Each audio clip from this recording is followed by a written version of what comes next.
C'est ici qu'auraient dû s'installer ceux que l'on appelle les 7 familles de la Croix-Falgarde.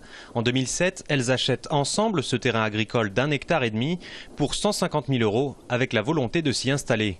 Problème, le terrain est répertorié comme inconstructible et inhabitable. Ils ne peuvent pas aller sur leur terrain parce que même en étant propriétaire, en France, on ne peut pas habiter n'importe où. Il y a des règlements d'urbanisme, il y a des protections. Et là, nous avons notamment un terrain inondable, zone rouge, donc inhabitable, pas de caravane, pas de maison. Et aussi, il est en protection d'un site classé, le château de la Croix-Falgarde. Dans l'impossibilité de vivre sur leur propriété, les familles décident d'occuper la base de loisirs de la Croix-Falgarde. Les pouvoirs publics, dont la communauté d'agglomération du sud-est toulousain, le Sicoval, tentent alors de trouver un terrain à échanger aux familles.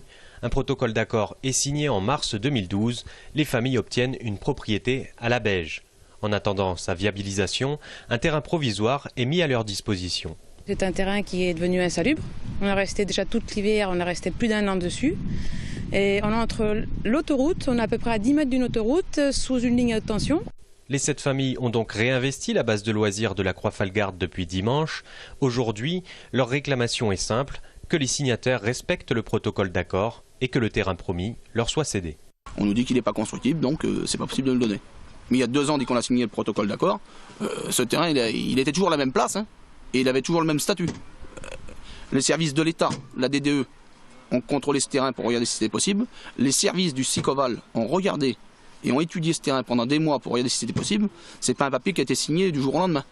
De son côté, le Sicoval affirme rester saisi du dossier. Nous sommes très clairement toujours à la recherche d'un terrain sur lequel ces forains pourront s'installer de manière définitive. En attendant une sortie de crise, les familles comptent rester sur la base de loisirs.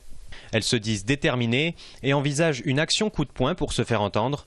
Une opération escargot doit être organisée sur le périphérique toulousain à la fin de la semaine.